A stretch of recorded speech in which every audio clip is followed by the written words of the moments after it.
जारिमिनखौ नायोब्ला बिटिसिआव रावबो राजनीतिक दोलोआ हारसिङै देरहाफेराखै।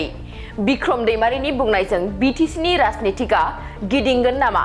नाजाति जनगोष्ठीनि जेंनाफोरा जोबस्रांगोन? बिक्रम दैमारिखौ आं राजनीतिकावनो नुफेराखै। बे बाथ्राखौ बुंदों बिटिसिनि बारग'लेङाइ गाहाय खुंगिरि खाम्फा बरगयारिया।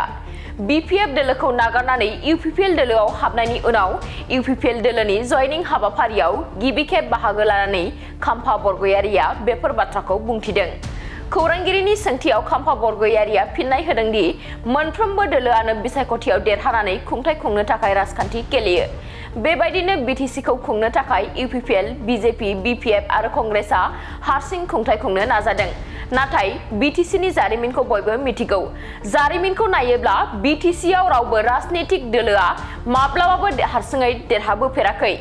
बिपिएफआ 15 बोसोर खुंथाय गोहोआव थानाय समाव गिबियाव कंग्रेसजों एलायन्स जाबोदों आरो उनाव बिजेपिजों एलायन्स जानानै खुंथाय खुंबोदों बिपिएफ दोलोआ।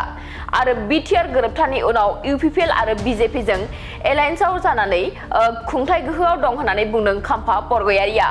बिथाङा बुंबावदों दि जुदि बिटिसिआव हारसिं सासन खालामनो बिसायख'थि गेलेयोब्ला मोनसेबो दोलोआनो हारसिं देरहानो हाया। मोनफ्रोमबो राजखान्थि दोलोआनो गुबुननि मदद लाखानांगोन। आरो खाम्फा बरगयारिया गावबो बिसायख'थि गेलेगोन होननानै रोखा बुंथिदों। बेजों लोगोसेनो खौरांगिरिनि सिगाङाव खाम्फा बरगयारिया बिक्रम दैमारिनि हेंथायै फंनैसो बाथ्रा बुंथिदों। बिथाङा बुंदों, बिक्रम दैमारिया सोर? बिक्रम दैमारिखौ आं राजनीतिकावनो नुफेराखै। आं जाय समसिम बिपिएफआव दंमोन, बिक्रम दैमारिया जोंनि बिपिएफ दोलोनि नेताबो नङामोन।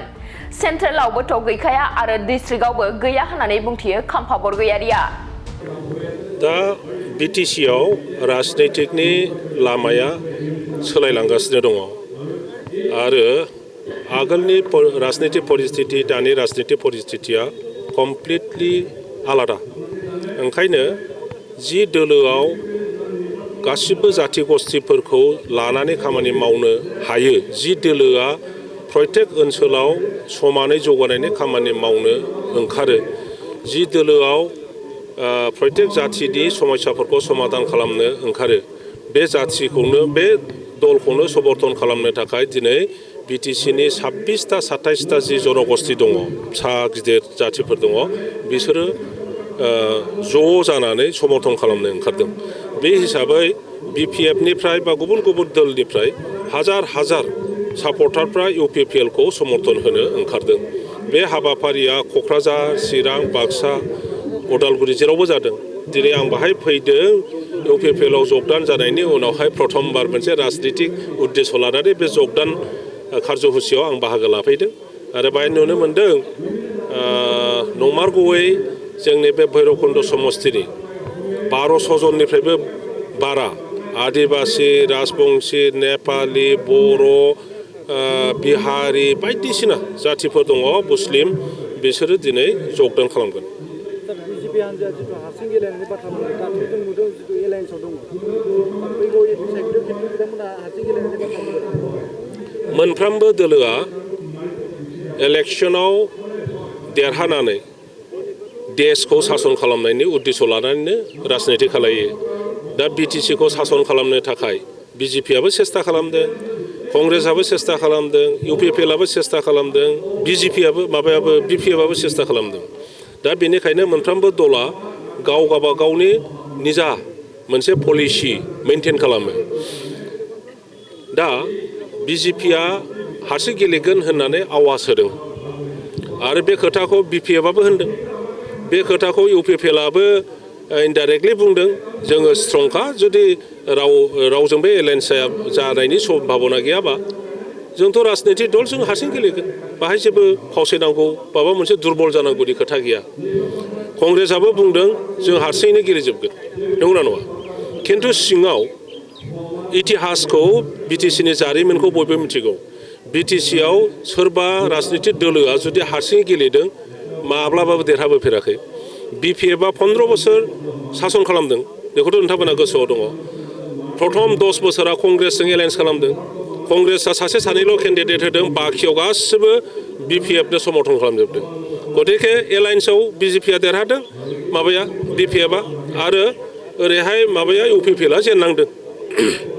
बिनि उनावहाय 5 बोसोराव बिजेपिजों एलायन्स जादों बिपिएफआ सानै साथामल' केन्डिडेट होदों बिजेपिआ बाखियाव गासिबो बिपिएफखौ समर्थन खालामदों ओंखायनो देरहादों थांनाय 2020 सनाव इउपिपिएल आरो बिजेपिआ बे बिटिआर सुक्ति जानायनि उनाव ज' जादों सीट शेयारिं बा सीट ओरै डिक्लेयार खालामलायाखैब्लाबो सहाय सहযোगिता खालामलायदों थाखायै फैसायै आरो बहुत समस्तियाव बिजेपिआ केन्डिडेट होआखै बा इउपिपिएलआ केन्डिडेट होआखै बिजेपि होनायाव सिङाव बिस्रा एलायन्स दंखोमायोमोन ओंखायनो देरहादों ओंखायनो दा सासन खालामदों ओंखायनो जाय दोलोआ सासन खालामनायनि उद्देश्यजों हसा हसियै एबार इलेक्सनाव माबानो गेलेनो नागिरदों बिस्रा सेकेन्ड लाइन अफ एक्सन दङ पलिसि दङ गतिके बेखौ समाव मिथिगोन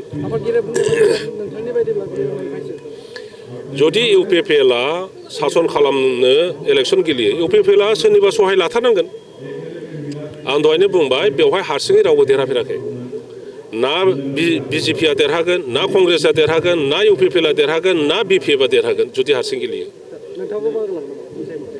डेफिनेटलि आं बाहागो लागोन बिपिएफनि दैदेनगिरि बिक्रम दैमारि बिथाङा बुंदों इउपिपिएलआव दिनै जाय जय जादों मोसौ मासेनिबो दाम गैया आरो दाउला खासि मासेनिबो दाम गैया बेफोर जाहैबाय सस्तिया बिक्रमआ सोर बेखौ नोंथांमोनहाबो मिथिगौ गतिके बिक्रम बुंनायजों बिटिसिनि राजनितिकआ गिदिंगोन बिक्रम बुंनायजों जोंनि बिटिसिनि बिभिन्न जाति गस्थिनि समस्या जोबगोन नामा बिक्रमा माबायदि राजनिति खालामदों आंथ' बेखौ राजनितिखौ नुफेराखै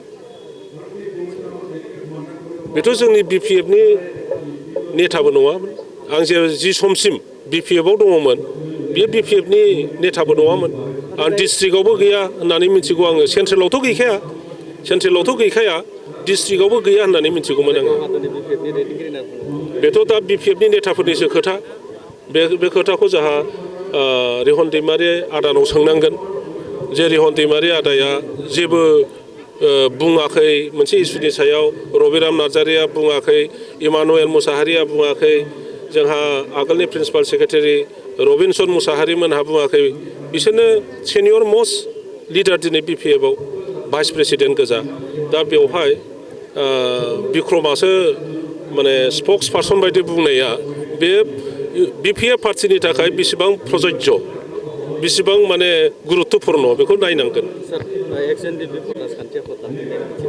आं बिनि सायाव रायलायनो मोनाखै आं बेखौ ओरैनो माबायाव ससियेल मिडियायावसो ओरैनो एसे नुदों आं जेबो बुंनो रोंनाय नङा दिनैनि दिनाव धेकियाजुलि बाथासिपुर हालामनि रायजो राजाफोरनि थाखाय गोनांथार फोसावथाय धेकियाजुलि बाथासिपुर हालामनि आबि सेन्टार साखाथियाव थानाय बर' बिजोंनि फरायसालि दानसोरां एकाडेमियाव 2025-2026 बोसोरनि थाखाय गोदानै फरायसाफोरनि मुं थिसननाया सोलिगासिनो दङ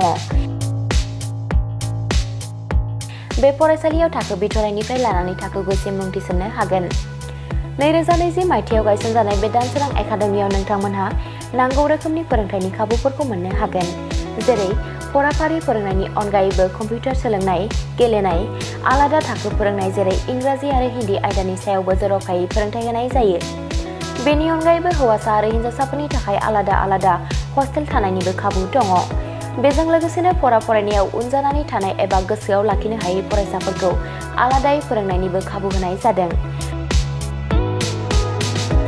मख'नो गोनांदि बिथराइ थाखोनि मुं थिसननायखौ बेसेन लायालासे थिसननाय जादों बेनिखायनो गोसो गुदुं दिथागिरि नोंथांमोनहा गाव गावनि गथ'फोरखौ दानसोरां एकाडेमियाव मुं थिसननो गोसो दङब्ला थिसननो हागोन दानसोरां एकाडेमियाव मुं थिसननो थाखाय नोंथांमोनहा 970-745-7550 एबा 88764-80218 जानबुं अनजिमायाव फोनांजाब खालामनानै सुलाद लानो हागोन